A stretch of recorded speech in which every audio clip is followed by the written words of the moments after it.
우리 사부 청년들을 보면서 교회 미래가 있고 우리 청년들이 더 잘 되기를 바라고 또 전체 출석주일이 되니까 또 설교할 기회도 있고요. 너무 반갑습니다. 우리 청년부를 볼 때마다 우선 부장단부터가 참 좋은 것 같아요. 우리 집사님 기도하셨는데 누구보다도 학생들의 마음을 알잖아요. 이번 학교에서 또 학생들을 가르치는 교수님이고 또 우리 부감 집사님을 보면은 삼성그룹에 근무하면서 누구보다도 치열하게 살아가다 보니까 직장 생활하는 청년들의 마음을 또 헤아릴 수도 있고 부장단 집사님들의 구성이 참 좋다 그런 생각이 듭니다. 그 다음에 선배 리더 간사들이 서로 막 끌어주고 당겨주는 그러한 모습이 참 감사하고요. 한 가지 참 아쉬운 것은 지난번에 우리 교회 축구선교회가 장기 가가지고 5대 0으로 졌다는데 너무 억울하고 속도 상하고 아니 어떻게 5대 0으로 지냐. 이게 옛날에 우리나라 축구대표팀이 하면 5대 0으로 졌거든. 히딩크 감독 때. 그래서 그걸 닮았냐. 그래서 반드시 반전을 좀 해야 될 것 같은데 우리 청년들 공 잘 차는 사람 여러분 좀 선수로 나가주시고 우리 자매들은 막 옆에서 막 응원도 좀 해주시고 그래서 꼭 한번 이겼으면 좋겠습니다. 오늘은 우리가 2017년도 우리 교회 오이코스 전체 출석주일로 지킵니다. 오이코스라고 하는 말은 우리 한국말은 아니에요. 가끔 사람들이 그래요. 오이코스가 뭐예요? 그러니까 제가 쉽게 설명하죠. 오이는 먹는 오이고 코스는 자동차 코스고 그러면 그런 거냐. 근데 그 말은 아니고 여러분 성경에 보면은 두 가지 언어가 있어요. 크게 우리가 구약 성경은 히브리어로 구성이 되어 있고 이스라엘 물론 지금 이스라엘은 현대 히브리어를 씁니다. 그 다음에 이제 신약 성경은 헬라어로 보통 그리스어 혹은 히랍어 히랍 철학 헬라 철학 그렇게 이야기하죠. 가끔 가다가 신약 성경 안에 보면 아람어가 들어가 있어요. 아람 나라는 지금 시리아를 우리가 보통 아람의 그 후예들로 이렇게 보죠. 보면은 그래서 오이코스라고 하는 말은 헬라어로 집이라는 말인데 좀 더 세밀한 의미에는 그 집에 살고 있는 사람입니다. 근데 사람도 우리가 단순히 사람 그렇게 보지 아니하고 사람은 영혼과 육체로 구성되어 있기 때문에 우리가 보통 어떤 영혼 그를 사랑한다. 그래서 보통 오이코스 운동을 우리만 하는 것이 아니라 범기독교 그룹이 다 합니다. 오이코스 운동하면은 우리 가정에 있는 사람을 사랑하자. 내 옆에 있는 친구를 사랑하는 운동. 그의 영혼을 사랑하는 운동. 그래서 우리 교회가 1년에 한 번씩 이런 초청 운동을 하고 앞으로는 초대 초청 운동을 범교회적으로 더 많이 하려고 합니다. 오늘 사부 예배 일부 어른들도 우리 젊은이들과 함께 예배 드리면서 제가 제시하는 복음이 뭔가 한번 집중해서 들어봤으면 합니다. 우리가 교회 하면은 이런 생각을 해요. 교회 하면은 참 의롭고 깨끗한 사람들이 많이 모인다 이렇게 생각하는데 그걸 반대로 이해를 해야 돼요. 이게 의미 왜 그러죠? 반대로 생각해야 돼요. 여러분 초대 교부 가운데 좀 설교를 참 잘합니다. 이제 설교를 좀 풍요적으로 알레고리컬하게 하는 유명한 교부 신학자가 있는데 오리겐이라고 하는 사람이 있었습니다. 오리겐은요 교회를 정말 멋지게 표현했어요. 교회는 개인 병원 같은 작은 병원이 아니라 종합병원과 같은 곳이다. 이 말은 종합병원에는 온갖 환자가 다 있잖아요. 교회는 바로 그런 곳이다. 의롭고 깨끗한 사람들이 예배당에 오는 것이 아니라 세상에서 넘어지고 갈등하고 고뇌하는 사람들이 예배당에 와서 하나님의 말씀을 듣고 위로받는 곳, 격려받는 곳, 바로 그게 교회다. 옳다고 생각합니다. 여러분 우리 교회가 가끔 세상에서 지탄을 받고 일부 목사님들 때문에 손가락질을 받을 때 목사인 제 자신도 굉장히 힘이 들어요. 왜 저럴까 이런 생각이 듭니다만 한편으로는 교회니까 다양한 사람이 모일 수 있겠구나 이렇게 이해하려고 저도 노력을 합니다. 자, 여러분, 오늘 제가 제시하는 설교를 통해서 우리가 지금 바른 길을 가고 있는가 한번 되짚어 봤으면 좋겠어요. 여러분, 본문을 보면 우리 2절을 읽었는데 하나님이라고 하는 호칭이 나와. 이름, 보통 신명 그렇게 하잖아요. 이름, 신의 이름 이렇게 나오는데 여러분 16절을 한번 잘 보세요. 하나님이 세상을 이처럼 사랑하사. 17절입니다. 하나님이 그 아들을 세상에 보내사 이렇게 말했습니다. 여러분, 우리가 보통 하나님 하면은 그저 막연한 명칭으로 생각합니다. 그래서 우리가 애국가를 부를 때도 하나님이라고 해야 되느냐, 하느님이라고 해야 되느냐, 뭐 그걸 놓고 이렇게 해야 된다, 저렇게 해야 된다. 천주교인들은 하느님 그렇게 하고 기독교인들은 하나님하고, 자, 그것에 대해서 지금 토론하고 논쟁하자 그런 말은 아니고, 우리가 성경의 말씀을 읽을 때 하나님 이런 호칭을 우리가 읽어야 되고 공부를 해야 되는데, 하나님이라고 하는 이름의 뜻을 알 수 있는 아주 대표적인 명칭이 2가지가 성경에 나와요. 성경대로 이해를 하면 좋겠어요. 첫 번째는 창세기 1장에 보면은 하나님 나옵니다. 히브리어로 엘로힘입니다. 보통 장엄 복수형이라고 합니다. 장엄하신 하나님을 엘로힘 이렇게 말합니다. 그래서 창세기 1장 1절을 보시면은 태초에 하나님이 천지를 창조하시니라 이렇게 말합니다. 여러분, 성경에는 단순하게 천지 그랬잖아요. 하늘과 땅. 그런데 창세기 1장을 보면은 좀 더 구체적으로 설명을 합니다. 해와 달과 별과 과학자들이 은하계 이야기를 하는데 아직도 은하계를 다 발견하지 못했다고 하잖아요. 무수한 은하계를 창조하신 하나님. 여러분, 우리가 살고 있는 지구를 보세요. 여러분, 씨 맺는 채소가 있고 열매 맺는 나무가 있는데 얼마나 많은지 몰라요. 보면은 동시에 성경은 시간과 역사를 창조하신 하나님. 그래서 성경의 시간은 정확합니다. 직선적 시간이, 돌고 도는 시간이 아니고. 직선적 시간이라는 말은 시작점이 있고 종말점, 끝점이 있다는 말 아니겠어요? 보면은, 자, 이뿐만 아니라 다양한 생물과 인간을 창조하신 하나님.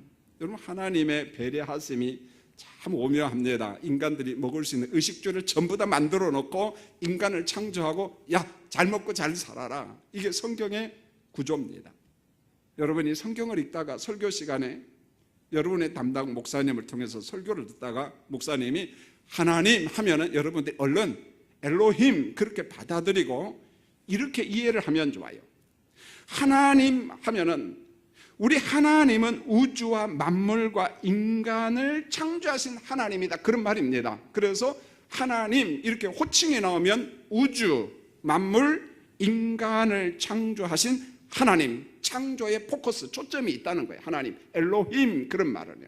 두 번째로 창세기 2장과 창세기 3장을 보면은 여호와 하나님, 히브리어로 야훼 엘로힘 이렇게 말합니다.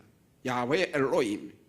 이 말은요, 여호와 하나님은 어떤 분인가, 어떤 존재인가, 스스로 존재한다 이렇게 말했어요. 이 말은 창세기 1장 1절에 태초라고 하는 시간이 나오는데 그 시간 앞에 존재하신 하나님. 그래서 성경은 영원부터 영원까지 존재하신 하나님, 그 하나님은 피조된 시간 앞에 존재하신 하나님. 그래서 초월적 존재다 이렇게 말했어요. 그런데 단순히 초월적 존재로 계시는가? 아니요. 자기 백성에게 계시하신 하나님, 말씀하신 하나님. 여러분, 이때 말씀이라고 하는 말은 우리와 동떨어진 말씀이 아니라 자기 백성에게 찾아오실 뿐만 아니라 약속하시고 하나님께서 언약하시고 우리에게 말씀을 주시는 친밀하신 하나님에 대한 이름이 야훼 하나님, 여호와 하나님이십니다. 그래서 여러분들이 성경을 보면은 여호와 하나님 이름이 나오면, 물론 다 그렇다는 건 아니에요. 여호와 하나님 이름 나오고도 어느 말씀에는 창조 사건이 나와요. 그러니까 어떤 보편적인 것에 대해서 제가 이야기한 것이지 획일적으로 우리가 보면 안 되고, 그러나 보편적으로 성경을 읽다가 여호와 하나님이라고 하는 이름, 호칭이 나오면 전후 문맥을 보면 돼요. 앞을 보고 뒤를 보면은 반드시 무슨 단어가 나오냐면 사람이라고 하는 단어가 나와요. 사람. 자, 몇 가지 실례를 제가 샘플을 보죠. 창세기 2장 7절을 보면은 땅의 흙으로 사람을 지으신 여호와 하나님. 자, 뒤에 여호와 하나님이 나오죠. 앞에 사람을 지으신 여호와 하나님 이렇게 나와요. 창세기 2장 15절을 보면은 여호와 하나님은 사람을 에덴 동산에 두어 그것을 경작하게 하심 이렇게 말합니다. 앞에 여호와 하나님이 나오고 뒷문장에 사람이 나오고 사람에게 노동의 복을 주셨다 이렇게 말합니다. 또 한 가지 창세기 2장 18절에 보면 사람이 혼자 사는 것이 좋지 못하자 돕는 배필을 지으신 여호와 하나님. 여호와 하나님이 뒤에 나오고 앞에 사람 나오고 돕는 배필이 나와요. 사람이 혼자 사는 것이 보기에 좋지 않자 하나님께서 돕는 배필을 허락하셨다 이렇게 말합니다. 그래서 여러분들이 성경을 읽다가 목사님의 설교를 듣다가 여러분이 속으로 성경 공부를 하다가 여호와 하나님 호칭이 나오면 얼른 어떤 마음을 가지셔야 되냐면은 여호와 하나님은 누구시냐? 사람을 돌보시고 그 사람을 축복하시는 가장 친밀하신 하나님. 그래서 이 표현이 바로 내 곁에 계시고 나와 함께 하시고 나와 동행하시는 하나님, 그런 의미입니다.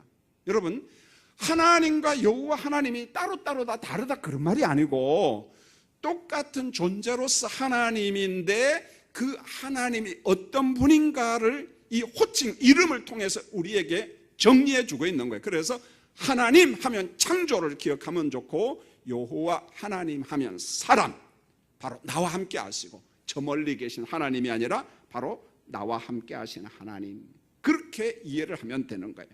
여러분, 여호와 하나님의 친밀성을 가장 완벽하게 경험하고 완벽하게 설명한 사람이 누구냐? 모세입니다. 모세가 하나님을 경험하고 이런 기록을 하지요. 여러분, 모세가 이스라엘 백성의 지도자로 광야 생활을 40년 하잖아요. 여러분, 알바해가지고 또 직장 생활하면서 돈을 벌면 좀 여유가 있으면은요 꼭 두 군데를 가보라고 좀 말하고 싶어요. 첫 번째는 성지순례입니다. 그래서 이스라엘, 요르단 혹은 이집트 그리고 터키 이런 데를 꼭 가보시라 부탁드리고 싶고, 또 한 가지는 기독교 유적지를 한번 돌아봐라. 주로 어디냐면은 영국 그리고 스코틀랜드도 이제 그런 데 있죠. 그다음에 독일, 스위스, 이태리 등등 유럽을 여행하는 거죠. 그러면서 기독교 유적지를 돌아보는 거예요. 이 패키지로 가면 불가능합니다. 가장 좋은 방법은요, 여러분들이 이 다음에 한 3명에서 몇 명이 여러분들이 자유 투어 하는 게 제일 좋아요. 그래서 차를 여러분이 렌트하고 어차피 여러분 돈 가지고 가면은 영어 대충 얼렁뚱땅해도 다 알아들어 그 사람들이. 무슨 말인지 아시겠죠? 여러분 또 이런 스마트폰 실력이 탁월하잖아요. 그러면서 여러분들이 차를 렌트해가지고 그냥 쫙 투어하면 되는 거예요. 젊은 사람들이 패키지로 갈 필요는 없거든요, 보면. 그래서 기독교 유적지로 유럽과 서유럽, 동유럽을 한번 쭉 돌아다니면 얼마나 좋은지 몰라요.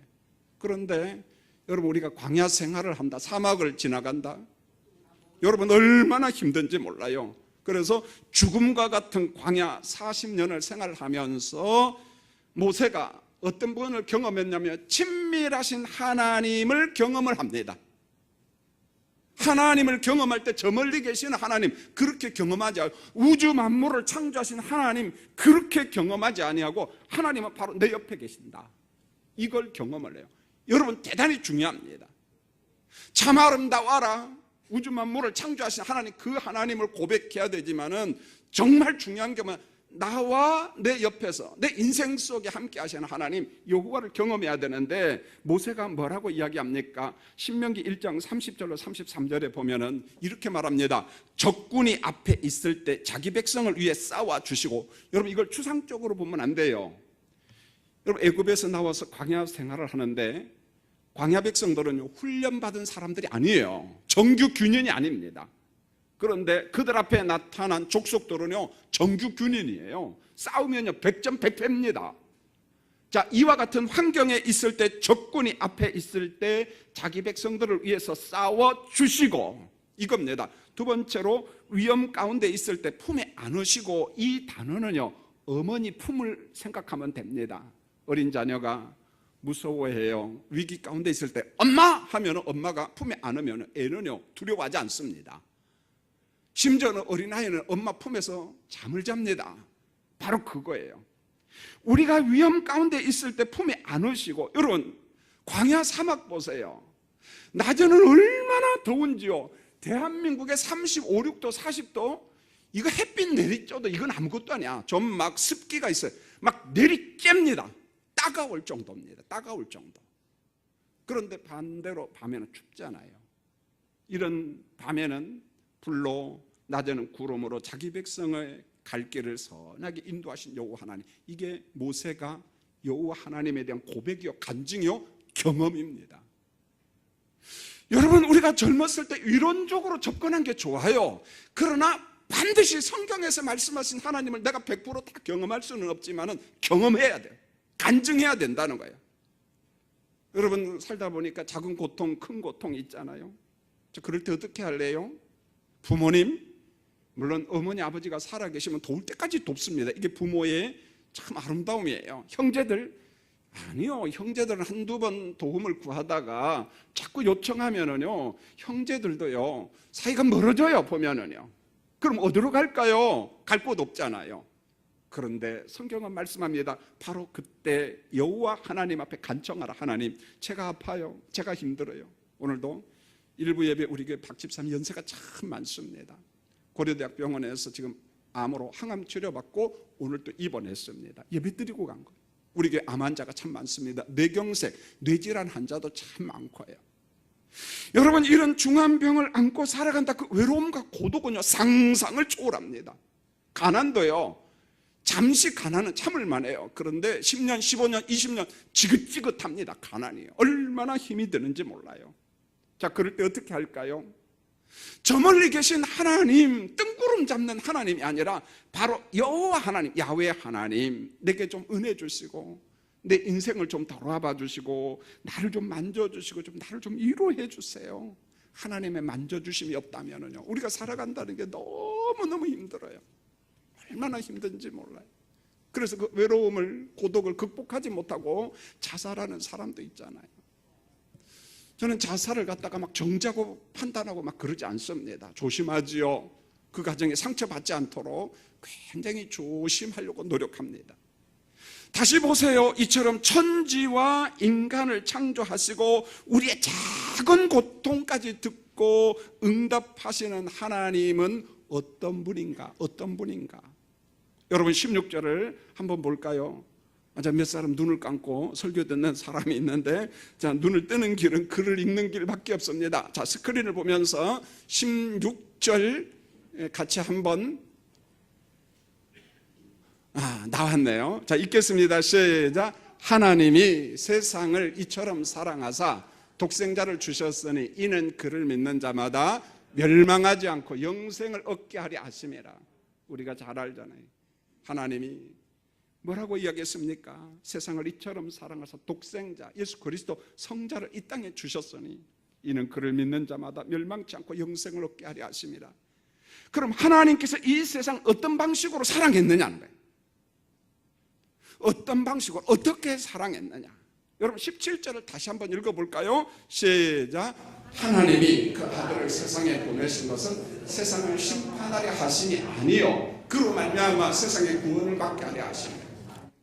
하나님이 세상을 어느 정도 사랑했냐, 막 정죄하고 이 죽일 놈 저주받을 지구, 그 개념이 아니라 일단은 그리스도로 말미암아 구원하려고 그리스도를 내어주셨다, 보내주셨다, 이렇게 말씀하고 있습니다. 그래서 하나님의 사랑을 일컬어 보내주심, 내어주심의 사랑, 이게 기독교 사랑입니다. 내 것을 줘야 돼. 내어주심의 사랑, 내어주심의 사랑입니다. 여러분, 하나님이 사랑한 세상을 성경은 감탄사로 설명을 했는데요, 하나님이 얼마나 이 세상을 창조하고 감탄하셨느냐면은 창세기 1장 31절에 보면은 하나님이 보시기에 심히 좋았다라고 그랬어요. 여러분, 좋았다 그래도요, 얼마나 멋있습니까? 야, 그 형제 정말 멋져. 그 정도만 해도 멋있어, 자매. 그런데 심히 진짜 막 갖다 수식어를 갖다 붙이는 거예요. 하나님이 우주 만물을 창조하고 난 다음에 뭐라고 이야기하냐면 하나님 보시기에 심히 좋았다. 하나님이 감탄한 세상입니다. 그런데 참 애석한 게요, 하나님께서 감탄한 세상을 지속적으로 감탄하게 해야 되는데 웬걸 감탄이 탄식으로 뒤바뀝니다. 왜 그럴까요?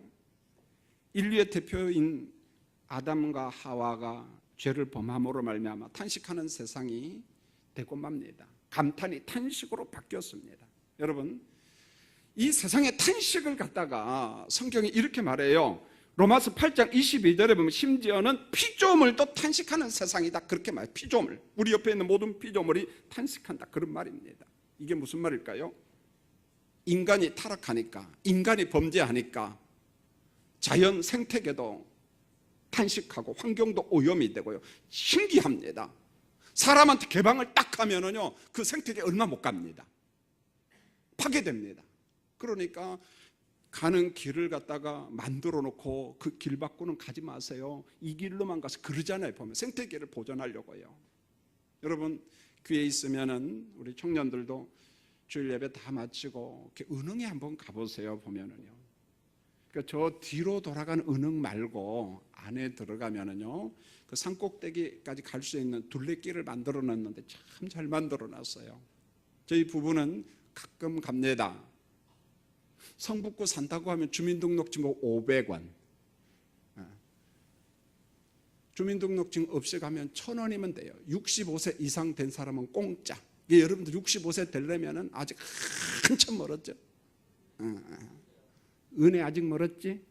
예. 여러분 참 얼마나, 여러분 가다 보면은요, 군락지가 있어요. 군락지, 꽃 같은 게 지금도 그대로 살아 있어요. 여러분, 이끼 식물이 있습니다. 그게 여러분들은 어떻게 보일지 모르지만은요, 저한테는요 막 감동으로 와요. 야, 이게 생태계가 살아 있구나, 자연이 살아 있구나. 너무너무 기분이 좋아요. 저절로 노래가 나오고요. 보세요, 같은 서울 땅에 있는데 조금만 사람이 안 들어가고 환경을 보존하니까 생태계가 그대로 살아있다는 겁니다, 여러분.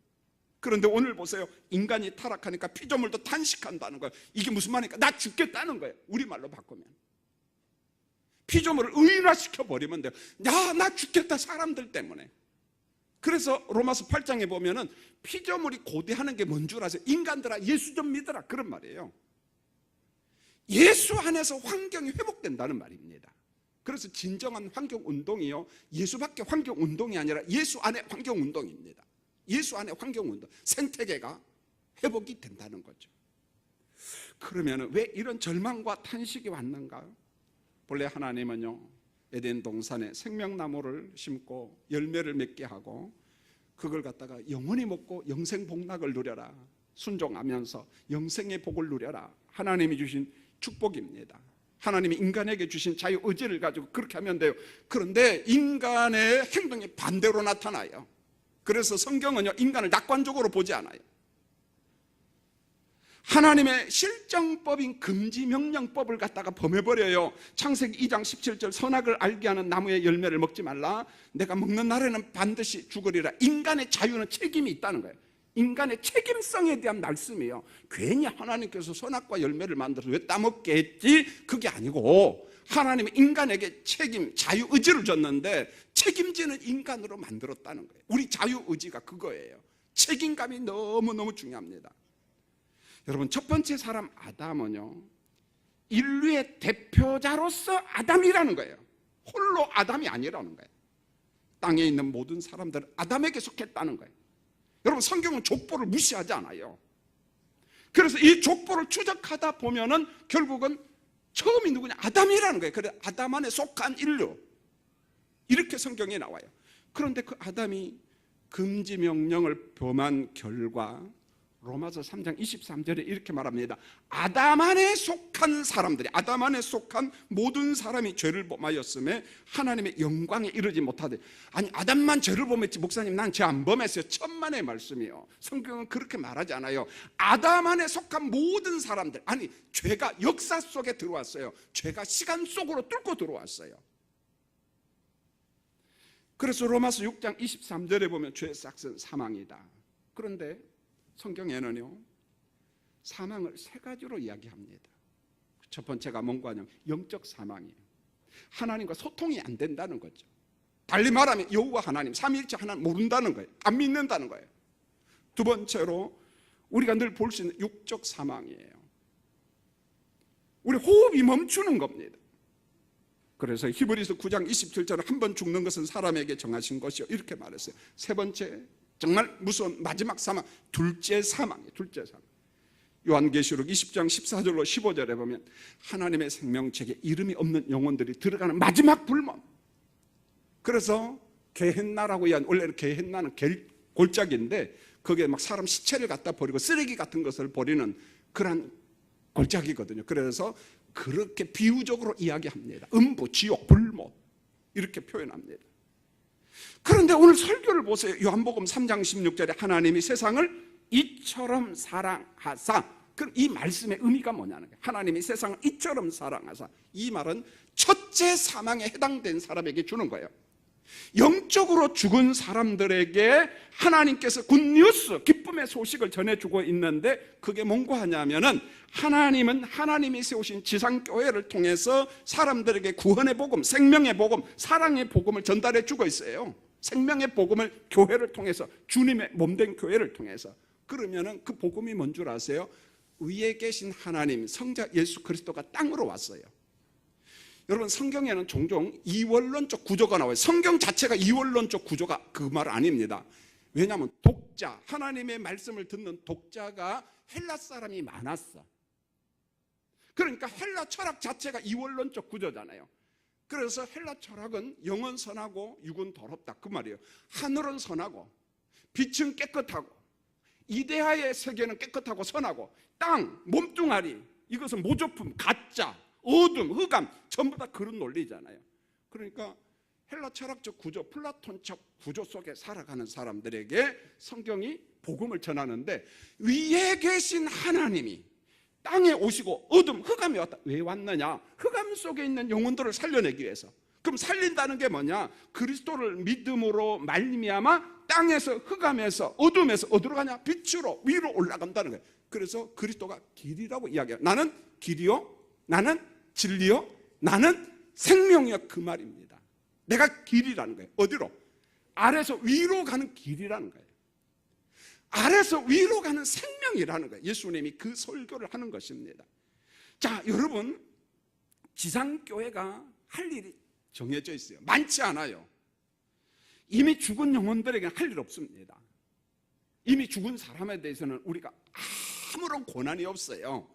그러나 오직 이 땅에 살고 있는 가족들, 내 친구, 직장 동료, 선후배, 바로 그 사람들에게 생명의 복음, 영생의 복음을 전하도록 지상교회가 존재하고 지상이 교회를 만든 겁니다. 영생의 복음이 필요한 것은 저 세상이 아니라니까, 여러분요. 저 세상은 교회가 어떻게 할 수도 없고 우리가 어떻게 못해요. 그것은 하나님의 주권 영역 속에 포함된 겁니다. 인간하고는 아무런 상관이 없어요. 교회하고 상관없습니다. 오로지 교회가 하나님의 권세를 선포할 것은 이 땅이요, 살아있는 사람, 이 땅, 우리가 고통을 당했다 할지라도, 희노애락이 있을지라도 지금 살고 있는 이 땅의 사람들, 이 땅의 사람들에게 교회가 필요한 겁니다. 만약에요, 영원한 영생과 영벌의 지옥이 없다면요, 교회 필요 없습니다.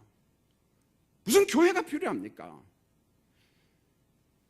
예수 믿으세요. 무슨 필요가 있습니까? 아무 필요가 없다는 거야.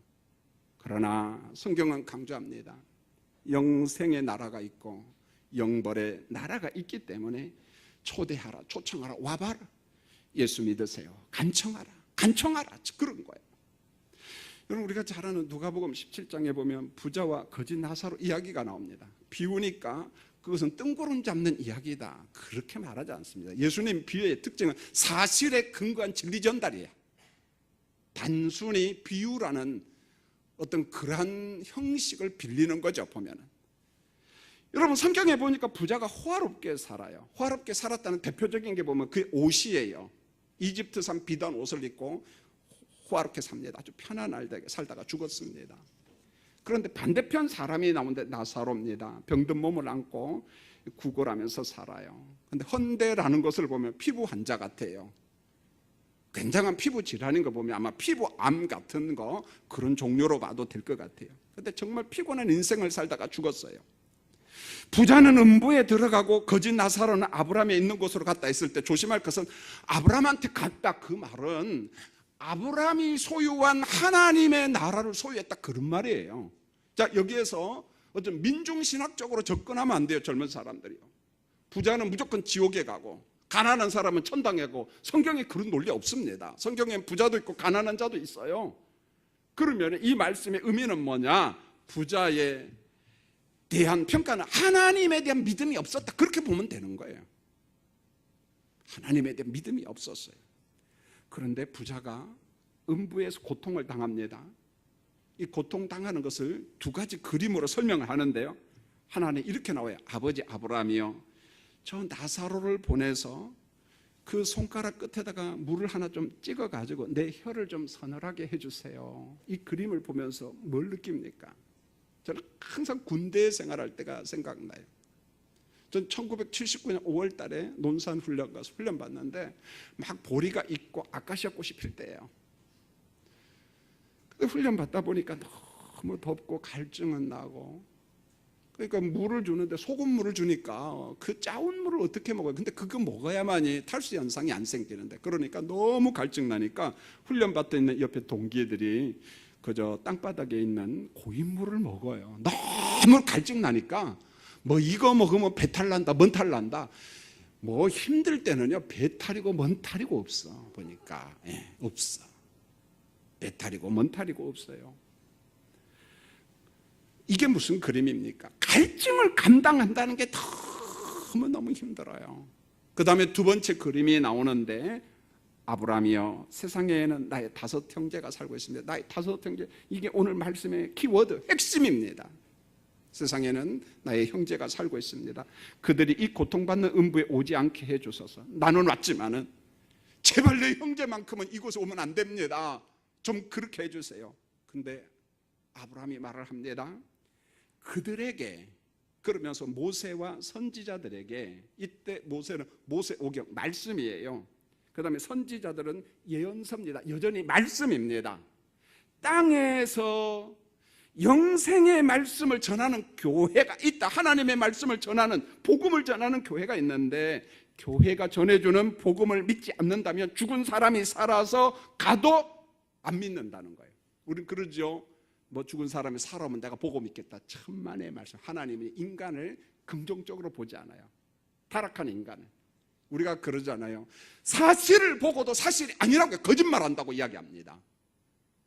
여러분, 이 세상이 얼마나 진실이 인정받기가 어려운 줄 아세요? 정직하게 산다는 게 정말 어렵습니다. 왜요? 알아주지 않아요. 그런데 오늘 성경이 뭐라고 해요? 교회를 통해서 그리스도를 봐라, 예수를 봐라, 하나님의 나라를 봐라. 여러분, 예배 드리는 여러분이 가질 자신감이 그겁니다. 세상이 무슨 소리 해도 하나님께서 왜 이 땅에 교회를 세우고 우리 젊은이 그룹을 만들고 왜 찬양하고 왜 예배를 하는가? 그 교회를 통해서 그리스도를 증거하라는 거예요. 보여주라는 것입니다. 16절을 보세요. 다시. 하나님이 사랑한 세상이 그러면 어떻게 흘러가느냐, 어떻게 변절됐는가, 어떻게 삐뚤어졌는가? 지독하게 말을 안 들어요. 얼마나 지독하게 말을 안 듣는지. 이미 창세기 4장에 보면 형 가인이요 동생 아벨을 죽입니다. 형제가 형제를 죽여요. 여러분, 창세기 9장으로 가면요, 노아가 포도주를 많이 마시고 막 열이 났는가 봐요. 막 그 옷을 다 홀르당 다 벗어버렸어요. 그러면 자식들이 덮어줘야 되잖아요. 근데 못된 자식이 막 아버지 험담 악담하고, 우리 아버지는 왜 저 모양인지 모르겠어 막 이상 막 험담 악담하고. 여러분, 이 세상이 자꾸만 삐뚤어져요. 거기에 막 질병이 들어와요, 죽음이 들어와요, 탄식이 옵니다. 자, 우리 젊은이들이요, 가끔 가다가 오해하는 젊은이들이 참 많아서, 그래서 11월 19일 날은 전문가를 우리가 초청하려고 하고, 내년 1월 달에도 울산대학교 법학과 교수님을 초청해서 우리 젊은이들을 중심으로 좀 세미나 좀 해야겠다. 왜냐하면 목사님이 설교하면 에이 목사니까 이러지, 또 그런 사람이 있을 것 같아서. 제가 지금 이야기하는 것은 어떤 근거에 의한 이야기예요. 여러분, 우리 질병 중에 인간의 욕심, 탐욕 때문에 생긴 대표적인 병이 에이즈예요. 후천성 면역 결핍증이거든. 여러분, 에이즈는요 전염병이에요. 여러분요, 바이러스에 의해서 옮겨지는 병입니다. 그래서 우리 인체의 면역 기능이 떨어집니다. 여러분, 면역 기능이 떨어지면은요 사람 온갖 병 다 걸려요. 연세 많은 사람이 폐렴이 오면 거의 한 달 이내 죽습니다. 그만큼요 면역 기능이 참 중요해요. 여러분, 공부하고 일하면서도 면역 기능이 떨어지면 안 된다는 거예요. 먹을 거 먹고 살은 좀 알아서 나중에 빼고, 그냥 막 살 뺀다고 해서 뭐 어떤 영양 이게 파괴돼 버리면 내 몸 다 깨지는 거예요. 그러면 에이즈가 걸리는 감염 통로가 뭐냐? 대부분이 혈액과 정액입니다.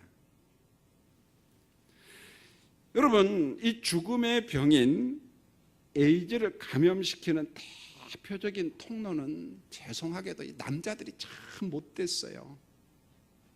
남자와 남자끼리 동성 성행위를 할 때 가장 많이 감염이 됩니다. 그래서 에이즈 환자 보면은요 남자가 여자보다도요 많게는 10배 많습니다. 에이즈 환자 여자는 별로 없어요. 별로 없습니다. 여러분, 에이즈 걸리면은 어른도 죽고 감염된 어린 자녀도 죽는다고 말을 해도요 아는데 인간의 의지가 못 따라가요. 아주 인간의 의지가 연약합니다. 저는 오래전에 캄보디아에 가서 오래되지도 않았네요. 푸놈펜 좀 외곽 지역에서 가난한 동네 교회 가서 설교를 하니까 어른 아이까지 앞에서 한 100여 명 온 것 같아요. 한 명이 한 6, 7살 정도 초등학교를 안 갔어요. 이렇게 설교하는데 오른쪽 문에 앞에서 막 빵 하나 들고 놀아요. 애가 예배당에도 안 들어오고. 그래서 이제 통역하는 선교사님한테 제 애는 누구냐고 이야기하니까, 목사님, 저 애가 에이즈 환자요. 그래, 에이즈 환자. 기가 막히대. 왜 그렇게 됐어요? 그러니까 저 부모님이 에이즈 환자래. 얼마나 무책임합니까? 그런데 참 감사하게도 그 부모님이 예배당에 오고 그걸 한번 해결해 보려고 몸부림치고 교회에도 그 어린아이를 케어하는 것을 보고 참 감사했습니다. 저는 그 순간에 이런 말을 했어요. 이 망할 놈의 어른들이라고. 그리고 망할 놈의 남자들이야. 정말 무책임한 거예요. 자, 그러면 우리나라 통계를 볼까요? 1985년 우리나라에 첫 에이즈 환자가 발생이 됩니다. 1990년 52명이 통계에 나와요. 2000년 219명, 2016년 작년에 11,000명. 이건 보건복지부 질병관리본부에 보고된 통계입니다. 보고 안 된 사람까지 하면 어떤 사람은 25,000명 정도로 봅니다. 전 세계 에이즈 환자가요 굉장히 많이 줄고 있어요. 그런데 유일하게 폭발적으로 늘어나는 데가 어디냐면 대한민국입니다. 여러분, 동성과의 성행위는 본인만 죽는 것이 아니라 감염된 어린아이도 죽어요. 어른들의 탈선 때문에, 삐뚤어진 사랑 때문에, 탐욕 때문에 내 자식이 죽어. 국회의원에 보고 제가 이 자료를 우리 최 목사님 통해서 자료를 다 수집해서 여야를 막론하고 통계를 봤어요. 더불어민주당, 한국당, 정의당. 근데 제 자료는 정의당 자료가 제일 정확했어요. 지금 아마 이분이 비례대표 의원인지 아닌지 잘 모르겠어요. 윤소아 의원인데 이분이 질병관리본부로부터 받은 몇 년도서 몇 년도까지 성과 계획서, 이 정부 보고서입니다. 받고 그 글을 써놨는데요. 에이즈 예방 대책의 글을 보고 참 기가 막히대요. 그래서 전 이런 생각이 했어요. 여러분, 동유럽 여행을 가보세요. 대한민국이요 대접받습니다. 미국 여권보다도요 대한민국 여권을 선호합니다. 말 그대로 웰컴 투 코리아예요. 환영합니다. 미국 여권은 별로 인정 못 받아요. 영국은 어디 가나 인정받습니다. 왜요? 경제가 무진장하게 높아졌어요. 몬테네그로를 갔거든요. 보스니아 바로 밑에 몬테네그로 작은 나라입니다. 그 식당 주인이 그래요. 동양 사람 우리가 처음이래. 얼마나 대접을 잘해주는지요. 기분 좋다고. 그 제가 언젠가도 이야기했습니다. 한국 하면 다 그냥 박지성 그래. 박지성을 알아요, 여러분들이요. 잘 살아요. 그런데 의식 수준은 후진국인 것 같아요. 의식 수준. 그래서 내가 질병관리본부에 그걸 보고, 야, 이건 후진국이다. 여러분, 에이즈를 예방하는 대표적인 방법은 건강한 부부 생활입니다. 이거 외에는 정답 없습니다. 여러분, 우간다가, 아프리카 우간다가 이걸로 성공해서 에이즈 퇴치 운동에 성공한 대표적인 나라거든요. 이게 정답인데 예방 대책이 뭔 줄 아세요? 기가 막혀요. 이걸 국회의원이 보고하는데요. 동성 간의 성생활을 할 때 주로 남자들이야, 남자들. 콘돔을 2개 내지 3개를 놔두고 하라. 이걸 보고 생각 있고 의식 있는 사람은요, 참 웃기는 나라예요. 이게 에이즈 예방 정책이라니 참 답답하고, 이게 높은 데 앉아서 하는 사람들의 일하는 것이라고 생각하는 거예요. 너무 기가 막혀요. 여러분, 인간의 탐욕 때문에 생긴 죽음의 병, 전염병 에이즈예요, 에이즈. 여러분, 이 시대를 보세요. 평민들이요, 정말 고생하다가 죽습니다. 대다수 지식층, 권력 있다고 하는 사람들이요, 법을 지들 마음대로 뜯어 고쳐요. 그리고 난 다음에 호의호식하다가 갑니다. 대한민국을 잘 살게 하고 건강하게 살도록 해야 되지 않겠어요, 여러분요. 그런데 인권이라는 이름과 지식이라는 이름으로 이 삐뚤어진 지식, 이 잘못된 인권의식 가지고 이상한 법을 만들어요. 백성들요, 모릅니다. 내년에 개헌한다고 하는데 백성들 알 줄 아세요? 아무도 몰라. 찍으라면 찍는 거야. 계몽운동 안 합니다, 여러분요. 지식인들이 할 줄 아세요? 지들끼리 다 뜯어 고쳐요. 젊은 사람들이요, 관심 있냐? 천만의 말씀이요. 놀러가지 뭐할로 뭐 투표하냐고. 그만큼 무책임해요. 기독교인들요, 무책임합니다. 나 혼자 예수 믿고 구원받으면 되지, 이런 식이야. 세상이 타락하고 세상이 죽어가도 신경 안 써 보면은요. 이처럼 인간의 탐욕과 고통과 사망이 있는 세상에 예수님이 오셨다요. 보내주심, 내어주심. 그 예수를 믿는 자마다 정답이 있다는 거예요. 십자가에 죽으신 예수님을 믿는 자마다 멸망치 않고 영생을 얻게 하려 하심이라. 마태복음 11장 28절을 한번 볼까요? 예수님의 초대장이 나와요. 편지입니다. 여러분 같이 한번 읽을까요? 눈을 한번 부릅뜨고. 우리 젊은 사람들이요, 저는 여러분들을 볼 때 어른들하고 좀 의식이 달라야 된다고 봐요. 똑같으면 안 돼. 희망이 없어요. 자, 한번 읽겠습니다. 시작. 수고하고 무거운 짐진 자들아 다 내게로 오라. 내가 너희를 쉬게 하리라. 여러분, 수고하고 무거운 짐이 뭘까요? 우리가 인생 살아간다는 것 자체가 이 고통이고 수고고 질병이고 가난이고 영적인 공고함이고, 그 다음에 정서적 결핍. 잘 먹고 사는데 정서는 메말라 건조해. 이상하게 정서적 결핍을 충족하기 위해서 엉뚱한 데로 간다는 거예요, 여러분요. 정답이 아닌데 간다는 거야. 여러분, 인생 사는데 얼마나 힘듭니까? 예수님 초청합니다. 수고하고 무거운 짐진 자들아. 제가 조금 전에 동성애 통계를 이야기했지만 저희 막 동성애 막 이 망할 놈들, 저 안 그렇다니까요. 심지어는 젊었을 때 중고등학교 동성애 경향이 있어요. 성인이 되면 40, 50이 되면 자연으로 돌아옵니다. 그러니까 막 제가 막 무대포로 막 비판하고 욕하고 이 망할 놈들, 그 말 아닙니다. 내 의지 가지고 안 돼, 어떤 부분은. 그러니까 그런 사람들을 포함한 모든 사람들, 수고하고 무거운 짐진 자들아. 오늘도 3부 예배 마치고요, 옛날 교회 사택 아래층에 살았던 2분 다 죽었대. 야, 한 사람은 자살해서 죽고 한 사람은 암으로 죽고. 보세요, 왜 그 죽어요? 너무 감당 못하겠다는 거예요. 그런데 우리 의지 가지고, 자유의지 가지고 안 되는 영혼들을 향하여 사람들에게 와라, 와라. 남녀노소 전부 다 와라.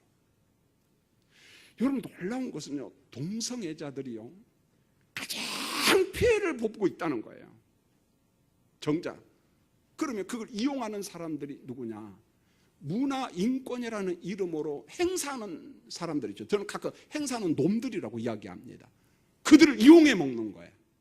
근데 그 사람들은 정작 동성애자들 아니거든. 그래서 이 동성애 통계를 보면 우리가 가장 피해자라는 거야. 제발 좀 우리 좀 그냥 놔두라는 거야. 왜 우리 가지고 장난치고 우리를 가지고 이러느냐는 거예요. 우리 젊은이들도 산다는 게 너무 벅차고 힘든 사람이 있을 줄 압니다. 취업 참 어렵지요. 우리 목사님들도요, 담임 목사 나가는 게 하늘의 별따기입니다. 베이비 부모 때문에 막 이분들이 은퇴하면 그때 길이 열려요. 근데 여러분도 마찬가지입니다. 이런 어려울 때마다 쉽게 포기하지 말고 좌절하지 말고 우리 인생의 정답이신 예수님께로 나오고 예수를 나의 구주로 영접하는 여러분 되기를 원합니다. 혹시 우리 젊은 사람들, 우리 청년들, 어른들 이 세상의 무거운 짐을 안고 참 힘들고 벅찬 사람이 있다면 세상에 정답이 없습니다. 김 목사가 정답 주지 않아요. 석한중앙교회가 정답 주지 않아요. 그러나 교회에서 선포되는 복음 안에 정답이 있다는 거예요. 예수가 인생의 정답이라는 거예요. 예수님을 붙잡고 예수 그리스도 안에서 살아가는 우리 사부 예배 모든 교인들이 되기를 예수님의 이름으로 축원을 드립니다. 기도하겠습니다. 하나님, 전체 출석주일을 통해서 우리 사부 예배에 참여한 어른들과 청년들에게 복음을 제시했습니다. 세상의 무거운 짐 때문에 눈물을 흘리며 애통해하며 고통당하는 자들 예수님 불러주시고 그 마음을 위로하시고 성령의 역사로 예수를 구주로 영접하는 축복을 허락해 주시옵소서. 예수님의 이름으로 기도합니다. 아멘. 지금은 우리 주 예수 그리스도의 은혜와 아버지 하나님의 무한하신 사랑과 성령님의 위로, 교통 충만케 하심이 오늘 이 자리에 참여한 모든 사람들 위해 이제로부터 영원히 함께 하시길 간절히 축원하옵나이다. 아멘.